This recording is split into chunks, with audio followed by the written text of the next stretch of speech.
សួស្តីពុកម៉ែបងប្អូនអ្នកគ្នាយើងអ្នកដែលចូលចិត្តក៏ដូចជាតាមដានមើលរឿង Anime One Piece ទាំងអស់គ្នាថ្ងៃនេះវត្តត្រឡប់ជួបគ្នាសាជាថ្មីជាមួយខ្ញុំបាទ VC សម្រាប់សាច់រឿងបន្តទៀតហើយណាបាទក៏ប៉ុន្តែមុននឹងឈានចូលដល់ការសម្រាប់សាច់រឿងមួយនេះចង់និយាយថានៅក្នុងវីដេអូមួយនេះគឺអត់មានអ្នកឧបត្ថម្ភទេហើយតាក់ទងជាមួយនឹង Anime ដែលគ្នាយើងចង់មើលអំពីប្រវត្តិតួអង្គហ្នឹងអត់មានខំធ្វើដែរតែមើលទៅគ្នាយើងដូចជាអត់សូវពេញចិត្តនោះទេឬក៏គ្នាយើងអត់សូវពេញចិត្តជាមួយនឹងតួអង្គសាបូបានជាគ្នាយើងអត់សូវមើលអីចឹងណាហើយមួយវិញទៀតបើគ្នាយើងណាចង់ជួយឧបត្ថម្ភ admin ហ្នឹងគឺអាចមើល KHUR scan នៅលើវីដេអូមួយនេះផងដែរគ្នាយើងមួយវិញទៀតគ្នាយើងកុំភ្លេចចុចជួយ like នៅលើ channel មួយទៀតរបស់ admin ផងណា admin ដាក់ link នៅក្នុង comment នៃវីដេអូមួយនេះមិនត្រឹមតែប៉ុណ្្នឹងទេមានជាមួយនឹង Facebook page បើសិនជាអ្នកទាំងអស់គ្នាជួយ like Facebook page របស់ admin ជួយ follow ហ្នឹងចាំ admin ធ្វើការ giveaway ចាប់ random ជាមួយនឹងអ្នក follow ទៅលើ Facebook page របស់ admin ណាហើយនឹងឲ្យគ្នាយើងចំពោះគ្នាយើងណាដែលបាន follow page របស់ admin ណាបើសិនជាក្នុងរយៈពេលមួយអាទិត្យហ្នឹងមានអ្នក follow រហូតដល់ 5k គឺ admin នឹងធ្វើការ giveaway ចំនួន VIP អាកណ្ដាលហ្នឹងចំនួន5ចែកទៅកាន់គ្នាយើងហើយ admin ចាប់យកចំនួន5នាក់ឈ្នះម្នាក់មួយទៅលើ VIP កណ្ដាលគ្នាយើងទៅលើ game Free Fire ក៏ប៉ុន្តែលក្ខខណ្ឌតកគឺអ្នកទាំងអស់គ្នាត្រូវតែចុច follow ទៅលើ Facebook page របស់ admin ហើយពេលដែល admin ចាប់ random ហ្នឹងគឺ admin នឹង live ក្នុង Facebook page ហើយក៏តម្រូវឲ្យអ្នកទាំងអស់គ្នាត្រូវតែមើល live របស់ admin នឹងធ្វើការដាក់ថ្ងៃដាក់ពេលវេលាត្រឹមត្រូវដើម្បីគ្នាយើងអាចចូលមើល live បានទាំងអស់គ្នា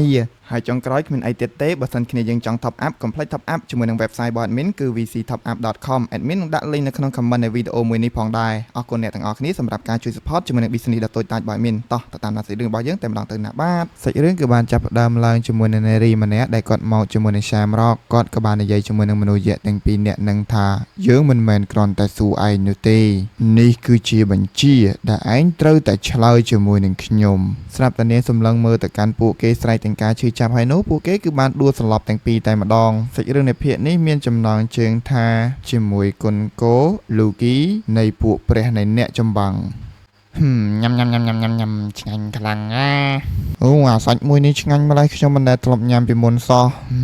ល្អខ្លាំងណាស់ដែលឯងញ៉ាំវាទៅឆ្ងាញ់ព្រោះសាច់មួយនេះត្រូវប្រមាញ់ទាំងមានគ្រោះថ្នាក់ខ្លាំងក៏ប៉ុន្តែរសជាតិរបស់វាគឺពិតជាឆ្ងាញ់ខ្លាំងមែនតើប៉ុណ្ណឹងហ្នឹងគឺមិនអីនោះទេពួកយើងសុខចិត្តប្រថុយទៅនឹងគ្រោះថ្នាក់ដើម្បីតែយកជាមួយនឹងសាច់មួយនេះនឹងឲ្យទៅកាន់អ្នកដែលបានជួយជីវិតរបស់ពួកយើងមានទេលូហ្វីហើយលូហ្វីបានតបទៅវិញថាអរគុណ Haradin អរគុណ Stationអ្នកទាំងពីរបានតបវិញថាមិនបាច់អរគុណពួកគេទាំងពីរអ្នកទេពេលនោះ Colon គាត់គិតតែពីលួចមើល Luffy ដោយសារតែគាត់ចង់ខ្លាំងដូចជា Luffy ក្រោយមកលតាចារុលបាននិយាយតាក់ទងជាមួយនឹងរឿងថាមនុស្សគ្រប់គ្នាដែលមកលើកោះមួយនេះហ្នឹងគឺពួកគេមិនដែលឡើងមកដល់ Sun World ទេពួកគេតែងតែនៅ Underworld ថែមទាំងបានគិតថាកន្លែងរបស់ពួកមនុស្សយៈហ្នឹងគឺសាហាវខូខើទាំងតែពួកគេទាំងអស់គ្នាដែលបានឡើងមកដល់ Underworld ទេចំណែកនៅខាង Usopp ឯណេះវិញហ្នឹងយៈទាំងពីរទាំង3អ្នកហ្នឹងគេបានសួរថាអ្នកបានប្រយុទ្ធជាមួយនឹង Orc មែនOrc គឺជា legend របស់ពួកយើងត្រឹមត្រូវហើយគាត់មានរូបរាងធំជាងពួកអ្នកឯងទាំងអស់គ្នានឹងចំនួន3ដងឯណោះចំពោះអ្នកដែលបានផ្ដួលអុកហ្នឹងគឺជាខ្ញុ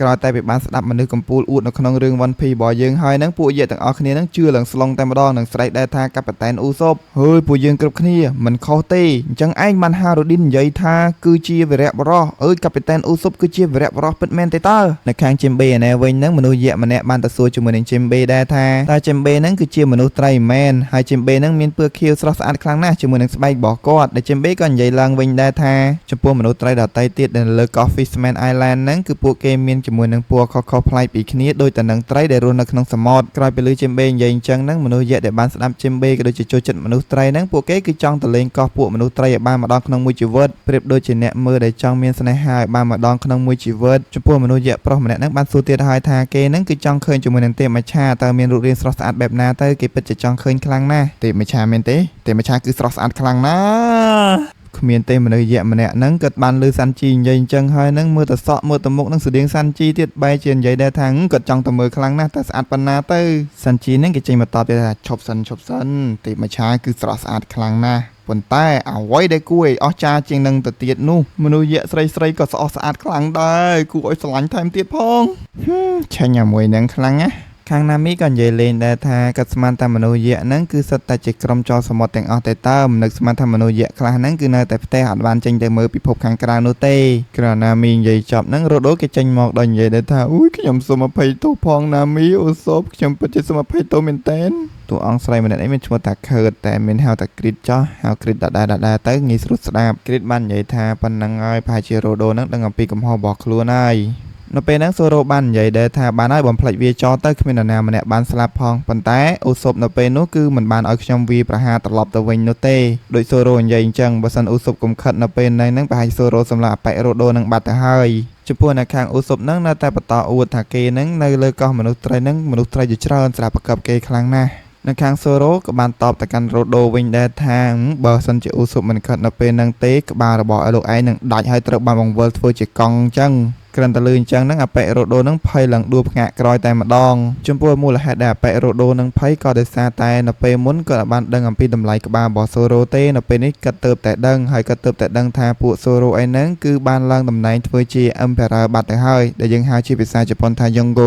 នឹងឯងហើយគ្រីតនឹងធ្លាក់មកចំអន់ទៀតថាហ្នឹងហើយប៊ីសដាច់ក្បាលកុំអីហ្នឹងលោកឯងគ្មានជីវិតមកដល់ពេលនេះទេចំណែកឯមនុស្សយៈដតីបែរជាបានវាប្រតបគ្នាតាក់ទងនឹងរឿងរ៉ាវដែលគេនិយាយតាក់ទងនឹងព្រះរបស់ពួកគេដែលជានីកាអីអញ្ចឹងទៅប៉ុន្តែនិយាយហ្នឹងគឺវាយគ្នាពេញនឹងផ្អើលតែម្ដងលូហ្វីឆ្ងល់ថាតើព្រះនីកាហ្នឹងគឺជាអីគេទៅគាត់អត់យល់ក្រោយមកលោកតាចារុលបានបញ្យល់ទៅកាន់លូហ្វីដែរថាព្រះនីកាគឺជាព្រះនៅក្នុងរឿងព្រេងទេវកថារបស់ពួកអម្បូរមនុស្សយៈព្រះនីកាមានសក់ពណ៌សក៏ទៅណាមកណាតែងតែសើចនិងនាំយកសេរីភាពទៅកាន់មនុស្សគ្រប់គ្នាមិនត្រឹមតែប៉ុណ្ណឹងទេព្រះនេកៈដៃមកខាងកាន់ជាមួយនឹងដាវដៃមកខាងកាន់ជាមួយនឹងខែគាត់នឹងបង្ហាញខ្លួនពេលណាដែលមនុស្សលោកយើងនឹងជួបទុក្ខលំបាកហើយនឹងនាំយកមនុស្សលោកនឹងទៅមានសន្តិភាពក៏ដូចជាសេរីភាពពេញលេញហើយលូហ្វីក៏បានតបវិញថាហ្នឹងហើយបននេះក៏ធ្លាប់បាននិយាយពាក្យនឹងពីមុនមកដែរថាព្រះនេកៈមានរូបរាងបែបហ្នឹងដូចដែលលោកតាចារុលបានរៀបរាប់អញ្ចឹងរូបរាងព្រះនេកៈបែបនោះក៏ដោយសារតែគាត់គឺជាកូននៃព្រះអាទិត្យហើយគាត់តែងតែបំភ្លឺផ្លូវមនុស្សគ្រប់គ្នានៅពេលណាដែលមានឮនៅសំឡេងសើចដ៏ត្រកងនោះឯងគឺជាពេលដែលព្រះនេកៈបានបង្ហាញខ្លួននៅពេលនោះហារ៉ាឌីនគាត់ក៏បាននិយាយដែរថាមិត្តភក្តិរបស់គាត់ទាំងអស់គ្នាដែលបានកើតនៅក្នុងអែលបាសហ្នឹងគឺគ្រាន់តែកើតមកបានឮជាមួយនឹងរឿងព្រេងនិទានរបស់ព្រះនេកៈទៅហើយលោកតាចារុលបានបន្តនិយាយទៀតថាបើនិយាយតាក់ទងជាមួយនឹងមនុស្សយៈរបស់ពួកយើងអ្នកដែលដូចទៅនឹងព្រះនេកៈគឺជាបរិជាហារ៉ាល់ក៏ប៉ុន្តែបរិជាហារ៉ាល់ហ្នឹងគាត់ស្ទើរមួយចំណុចគឺគាត់អត់អាចផ្ដួលលូគីបានទៅធ្វើឲ្យគាត់ហ្នឹងដូចជាមិនដូចជានីកៈពិតប្រាកដអីនោះទេអីគេតើលូគីគឺជាមនុស្សល្អមែនដែរអត់ក្រោយតែពេលលូហ្វីសួរបែបហ្នឹងមនុស្សយៈដតីបានផ្លាស់ប្ដូរនៅមុខមាត់របស់ពួកគេហើយពួកគេគ្រប់គ្នាបាននិយាយថាលូគីអាក្រក់ចេះមួយចោះមួយលូគីគឺជាមនុស្សដែលមិនល្អនោះទេដោយមានមនុស្សជាច្រើននិយាយតាក់ទងនឹងរឿងរបស់លូគីហ្នឹងគឺខុសគ្នាអ្នកខ្លះថាលូគីទៅ Underworld បង្ករឿងអ្នកខ្លះទៀតថាលូគីបានដុតផ្ទះរបស់ប្រជាពលរដ្ឋពួកគេបង្ករឿងខាងលោកយាយយៈហ្នឹងក៏និយាយថាលូគីបានសម្លាប់ឪពុករបស់ខ្លួនឯងក្រោយមកគ្រប់គ្នាក៏និយាយថានៅពេលនេះរាជវាំងរបស់ស្ដេចហារ៉ាល់គឺមានត្រឹមតែរូបថតរបស់ស្ដេចនោះទេគឺបានចង្អុលទៅលើទៀតក្រោយមកទៀតមនុស្សយៈដតីទៀតបាននិយាយដែរថាសំបីតែចារុលហ្នឹងក៏មិនអាចផ្ដួលលូគីបានដែរតែសំណាងល្អហើយបែរជាមានសាងហ្នឹងចេញមកជួយជាមួយនឹងពួកគេតនៅក្នុងការតបស្កាត់ជាមួយនឹងលូគីហ្នឹងបង្ករឿងនៅលើកោះអែលបាសមួយនេះក្រោយតែពេលដឹងថាលូគីមិនមែនជាមនុស្សល្អហ្នឹងលូហ្វីក៏ចង់ដើរចេញទៅទៀតប៉ុន្តែនៅពេលហ្នឹងត្រូវបានគ្នារបស់គេម្នាក់ទៀតហៅថាតើលូហ្វីទៅណាលូហ្វីឯនេះវិញហ្នឹងក៏យល់លេសដែរថាគាត់ទៅរកសាច់ញ៉ាំប៉ុន្តែមិត្តហ្នឹងជីបអូចគឺគាត់កុហកនឹងឯងហើយនៅពេលហ្នឹងសូរ៉ូផឹកស្រាហ្នឹងគាត់ក៏បានកត់សម្គាល់អំពីអាការៈរបស់លូហ្វីដែរថាតើលូហ្វីនៅពេលនេះហ្នឹងគឺកំពុងតែលាក់បាំងហើយអញ្ចឹងគាត់ហ្នឹងគឺអង្គុយផឹកធ្វើបង្ងើយសួស្តីអ្នកនរគ្នាម្ដងទៀតនេះគឺជាវីដេអូណែនាំអ្នកទាំងអស់គ្នាតាក់ទងមួយការ top up game នៅលើ website របស់ admin ឬក៏ហៅថាការដាក់ពេជ្រនៅលើ website របស់ admin ណាជាដំបូងចូលទៅកាន់ Google Chrome វាពាក្យថា vc.topup.com នោះអ្នកទាំងអស់គ្នាចុចបញ្ជូនទៀតទៅនឹងឃើញជាមួយនឹង website របស់ admin មាន game PUBG Free Fire Mobile Legends អីជាដើមក៏ប៉ុន្តែ admin សុំរើសជាមួយនឹង game Free Fire ណាបន្តមកទៀតអ្នកទាំងអស់គ្នានឹងឃើញជាមួយនឹងប្រអប់មួយដែលវាបញ្ចូលជាមួយនឹង ID game របស់អ្នកទាំងអស់គ្នាទៅតែ admin សុំផាសណាហើយអ្នកទាំងអស់គ្នាចុចបញ្ចូល ID រួចមកចុចជាមួយនឹងប៊ូតុងឆែកឈ្មោះក្រោយពីឆែកឈ្មោះត្រឹមត្រូវហើយទៀតមកអ្នកទាំងអស់គ្នាត្រូវរើសជាមួយនឹងកញ្ចប់ពេជ្រណាមួយដែលអ្នកទាំងអស់គ្នាចង់ធ្វើការ top up ឬក៏ចង់ដាក់ពេជ្រនឹងចំពោះ admin រើសជាមួយនឹង25ពេជ្ររួចមកទៀតអ្នកនរគ្នាចុចជាមួយនឹងប៊ូតុងគិតលុយក្រោយមកគេនឹងឲ្យយើងរើសយក app ហើយ app ABA របស់យើងណាប៉ុន្តែបើខុសពី ABA អ្នកនរគ្នាអាច screenshot ជាមួយនឹង KHQR ហ្នឹងទៅ scan ជាមួយធនាគារណាក៏បានដែរអ្នកនរគ្នាអាចបាញ់មកបានហើយពេជ្រក៏នឹងបញ្ជូនទៅកាន់អ្នកទាំងអស់គ្នាភ្លាមៗតែម្ដងក្រោយតែពីអ្នកទាំងអស់គ្នាបាញ់លុយហើយហ្នឹងអ្នកទាំងអស់គ្នាចូលមើលទៅក្នុងគេមរបស់អ្នកទាំងអស់គ្នាវិញចំពោះ admin គឺមាន1403ពេជ្របន្តមកទៀតចាំតាន់តិចទេរហូតឡើងដល់25ពេជ្រទៀតគឺឡើងរហូតដល់1428ពេជ្រដូចអ្នកទាំងអស់គ្នាមើលឃើញនៅក្នុងវីដេអូនេះអញ្ចឹងណាគ្រាន់តែប៉ុណ្្នឹងគឺចប់ហើយកុំភ្លេច top up ជាមួយនឹង website របស់ admin ផងណាអរគុណអ្នកទាំងអស់គ្នាធំចូ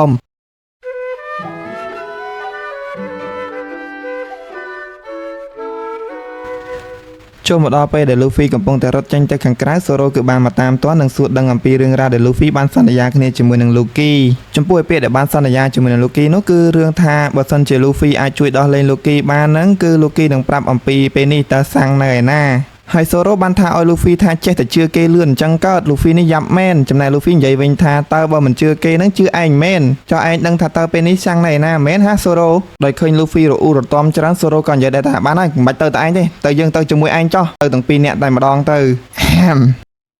អាពីរនាក់ឯងគិតថាពួកឯងទាំងពីរនាក់ហ្នឹងអាចរកជាមួយនឹងកូនសល់នឹងឃើញដែរអត់មួយសន្ទុះក្រោយមក Nami Zoro Luffy គឺបានធ្វើដំណើរទៅជាមួយនឹងគ្នាហើយថែមទាំងមានរ៉ូដូទៅថែមទៀតផងតាមក៏ពិតទៅ Nami ចង់ទៅរកជាមួយនឹងទ្រព្យសម្បត្តិអញ្ចឹងហើយហ្នឹងទើបនាងនឹងសម្រេចចិត្តទៅជួយរកកូនសល់ដើម្បីរំដោះ Luffy នឹងឯងប៉ុន្តែរ៉ូដូឯនេះវិញហ្នឹងគឺក្បាលសុទ្ធតែផ្សេងតាមពិតទៅហ្នឹងគឺ Nami បានប្រើរន្ទះបាញ់ទៅកាន់រ៉ូដូដើម្បីរ៉ូដូជូនពួកគេទៅនឹងឯងក្រោយមកសាច់រឿងរបស់យើងគឺបានកាត់ទៅកាន់ Underworld ដែលនៅពេលនេះហ្នឹងគឺគុនគោជាមួយនឹង Shamrock បានទៅរកជាមួយនឹង Luffy ឃើញហើយថែមទាំងបានឲ្យ Luffy ហ្នឹងចូលទៅកាន់ក្រុមកតវ៉ាឡៃប៉ុន្តែ Luffy ហ្នឹងគឺអត់ចង់ចូលទេមូលហេតុពិតប្រាកដហ្នឹងគឺ Luffy អត់ចូលចិត្ត Celestial Dragon ឡើយហើយគាត់ក៏មិនមែនចង់ទៅធ្វើការក្រុមការបង្កើបរបស់ Celestial Dragon ដែរគុនគោគឺនាងបានបង្ហាញជាមួយនឹងរូបរាងពិតរបស់នាងក្រោយពីដោះក្រណាត់ខ្មៅចេញថែមទាំងបានបង្ហាញថាគុនគោគឺជា Knight of the God ផងដែរហើយគុនគោនាងក៏បានប្រើជាមួយនឹង Temple Devil Fruit របស់នាងទាញជាមួយនឹងខ្សែក្បាលព្រួយហ្នឹងគឺទៅរឹតជាមួយនឹងកកសត្វឆ្កែយក្សសំទោសអ្នកនរគ្នាគឺសត្វចចកយក្សហើយនៅពេលហ្នឹងគឺឃើញថា Luffy ដូចជាចាញ់គម្រាមមួយហ្នឹងប៉ុន្តែ Luffy និយាយដែរថាមិនអីទេសម្រាប់វាទៅឆ្កែចចកមិត្តសម្លាញ់នៅពេលដែលយើងចេញផុតយើងនឹងសម្លាប់គ្រប់គ្នា